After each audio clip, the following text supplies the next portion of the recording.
दोस्तों कुछ समय पहले श्रीलंका और बांग्लादेश में जो हालात हुए थे ना, कुछ उसी तरह अब नेपाल भी सुलग रहा है, जल रहा है। खबरें तो ये भी निकलकर सामने आ रही है कि वहां के जो प्रधानमंत्री है ओली, वो डर कर नेपाल छोड़कर भाग चुके हैं। इस्तीफा तो हो ही गया है उनका।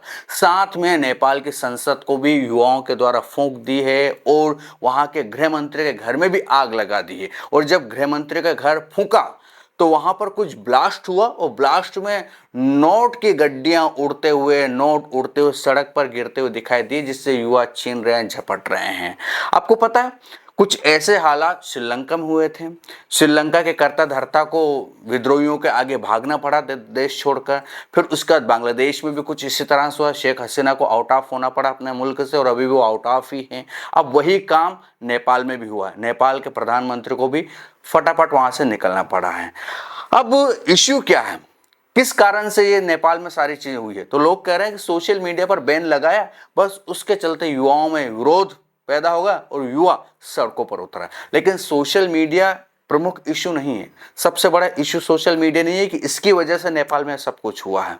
मामला कुछ और है, उस पर हम आगे बात करेंगे। शायद किसी ने बताया, नहीं बताया, लेकिन मैं बताऊंगा किस कारण से युवाओं में गुस्सा है और वो सड़कों पर उतरकर जो है अपना विरोध प्रदर्शन करने के साथ साथ हिंसा पर उतर आए और संसद को फूंक दी, गृह मंत्री के घर को फूंक दिया और वहां के प्रधानमंत्री को आउट ऑफ होना पड़ा अपने मुल्क से। लेकिन उसके पहले एक छोटी सी रिक्वेस्ट है। हमने एक दिन वीडियो बनाया था जिसमें बताया था कि हमारा एक नॉवेल पब्लिश हुआ है, लव एंड सोसाइटी, और आप लोगों से रिक्वेस्ट की थी कि इसको खरीदना है। अगर आपको पढ़ने का टाइम नहीं है तो आप अपने बच्चे अगर पढ़ते हैं घर में, उनको गिफ्ट कर सकते हैं या और कोई है उनको दे सकते हैं। लेकिन इसको 1000 का टारगेट रखा था कि 1000 नॉवेल हमें लोगों के हाथ में पहुंचाना है। लेकिन पता है सिर्फ उस दिन एक व्यक्ति ने नॉवेल खरीदा, एक व्यक्ति ने, बाकी ने अवॉइड कर दिया। क्यों भाई?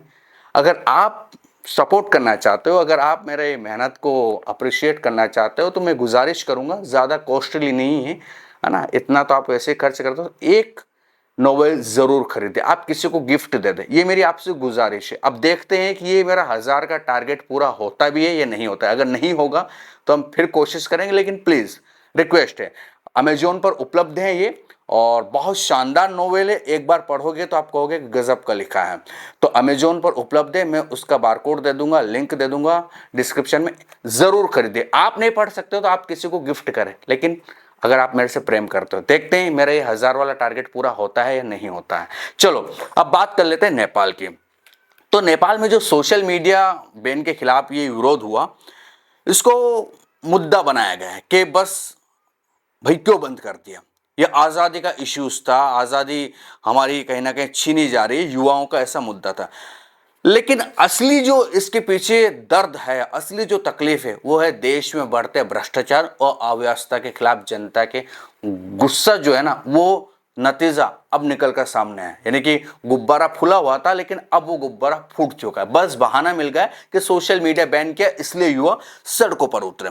पिछले कई दशकों से नेपाल में चीन समर्थक वामपंथी सरकारें सत्ता में रही है। और चीन, मैं आपके चीन के बारे में बता देता हूँ, श्रीलंका में भी चीन का मामला था, क्योंकि कर्ज दे रखा था चीन ने और अपने कर्ज के जंजाल में चीन ने श्रीलंका को फंसाया और चीन कंगाल होता, मतलब माफ कीजिए, श्रीलंका कंगाल होता चला गया, आर्थिक स्थितियां डावाडोल होती चली गई और फिर क्या हुआ आप सभी को पता है। उसके बाद बांग्लादेश की बात करें तो वहां भी चीन का इश्यू बताया जाता है, वो कितना सच है कितना नहीं है, लेकिन हाँ, हमारे जो पड़ोसी मुल्क है वो चीन के कर्ज में फंसते जा रहे हैं। खैर, जनता का आरोप है, नेपाल की जनता का, कि इन्हीं सरकारों ने देश की स्थिति बद से बदतर कर दी है। नेपाल का जो कर्ज प्रबंधन कार्यालय के अनुसार जुलाई 2023 में सार्वजनिक कर्ज 24 लाख करोड़ रुपए था, जो फरवरी 2024 तक बढ़कर 26 लाख करोड़ रुपए हो गए। नेपाल का सरकारी कर्ज अब देश की जीडीपी का 45.77% पहुंच चुका है। यानी कि कर्ज लगातार बढ़ता जा रहा है। एक दशक पहले यह आंकड़ा जीडीपी का सिर्फ 22% था। वहीं कुल कर्ज में विदेशी कर्ज 50.87% और घरेलू कर्ज 49.13% है।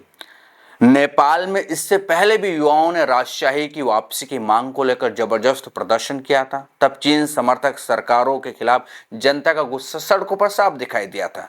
खास बात यह रही कि उस समय जो प्रदर्शनकारी थे उन्होंने पूर्व राजा ज्ञानेंद्र शाह के साथ साथ उत्तर प्रदेश के मुख्यमंत्री योगी आदित्यनाथ के पोस्टर भी लहराए थे, ये भी आपको पता होगा। खैर, आज काठमांडू में चीनी नेताओं के पोस्टर फाड़े जाने से यह साफ है कि जनता अब चीन की दखल अंदाजी और वामपंथी सरकारों के खिलाफ खुलकर सामने आ रही है। चीन का आक्रोश है, सीधी सी बात है। काठमांडू के अलावा कई शहरों में हालात बेकाबू है। ढाका जो प्रधानमंत्री का गृह जिला है, वहां पर कर्फ्यू लगा दिया गया है। पश्चिमी मतों के अनुसार गिरबन में हालात खराब है। शहरों में दोपहर से कर्फ्यू थी, लेकिन गोलीकांड भी हुए, कुछ लोग मरे भी, सही है उसमें। पूरे नेपाल में आंदोलन तेजी से फैल रहा है। अभी तक सरकार की ओर से सिर्फ इतना कहा गया है कि हिंसा की जांच के लिए समिति बनाई जाएगी। सोशल मीडिया बैन हटाने को लेकर हटा तो दिया गया है, लेकिन वहां के सारे सरकार का इस्तीफा होने की बात आ रही है। लेकिन चीन लगातार दक्षिण एशिया में अपनी पकड़ मजबूत कर रहा है। पाकिस्तान, श्रीलंका, मालदीव, अफगानिस्तान, बांग्लादेश जैसे देशों में चीन का प्रभाव पहले से ही। श्रीलंका विदेशी कर्ज चुकाने में असमर्थ हो चुका है। मालदीव के सार्वजनिक कर्ज का 20% हिस्सा चीन को चुकाना है। पाकिस्तान तो चीन का उपनिवेशवाद बनते ही जा रहा है। बांग्लादेश और अफगानिस्तान की राजनीतिक अस्थिरता का चीन फायदा उठा रहा है। नेपाल भी अब उसी जाल में फंस ही चुका है, हम ये मान के चल रहे हैं। तो ये तमाम चीजें हुई है। सीधी सी बात है कि चीन की दखल अंदाजी भी एक गुस्से का कारण युवाओं में बनी है, और युवा चाहते हैं कि यहाँ राजशाही आए और ये जो वामपंथी सरकार है ये ख़त्म हो जाए, और ख़त्म हो ही गई है, ये मान के चलिए। जब इस्तीफा हो चुका है वहाँ के प्रधानमंत्री का, गृह मंत्री का भी इस्तीफा हो चुका है, सरकार के तमाम लोग इस्तीफा दे रहे हैं, और जो कर्ता धर्ता है वो देश छोड़कर ही भाग चुके हैं। और सेना कह रही है कि अब सरकार को कंट्रोल करने की कोशिश कर रही है। तो हो सकता है सेना के हाथ में सत्ता चली जाए और वहाँ राजशाही आ जाए। होने में कुछ भी हो सकता है, लेकिन मैं तो सिर्फ इतना मैसेज देना चाहता हूँ कि चीन के जो मकड़जाल में उलझे हुए देश हैं, चाहे वो मालदीव हो गए, चाहे श्रीलंका हो गया, चाहे बांग्लादेश हो गया, चाहे नेपाल हो गया, हालात सभी के सेम क्यों हो रहे हैं? सभी जो हैं वो कर्ज में उलझकर क्यों दरअसल अपने देश की वाट लगाने पर तुल जाते हैं।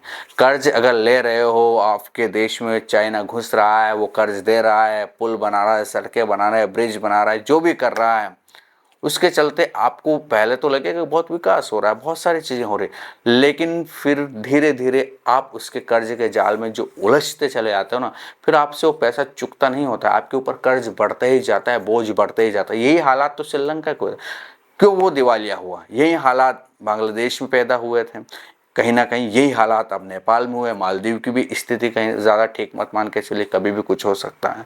बस यही इश्यूज है। अब इस पर आपका क्या कहना है, कमेंट में जरूर लिखिएगा। ये था वीडियो, कैसा लगा ये भी बताएं। जानकारी ठीक ठाक लगे तो चैनल को सब्सक्राइब, वीडियो को लाइक और शेयर करना ना भूलिएगा। फिर मिलेंगे से दूसरे वीडियो में, तब तक के लिए आपके दोस्तों को दीजिए इजाजत। नमस्कार।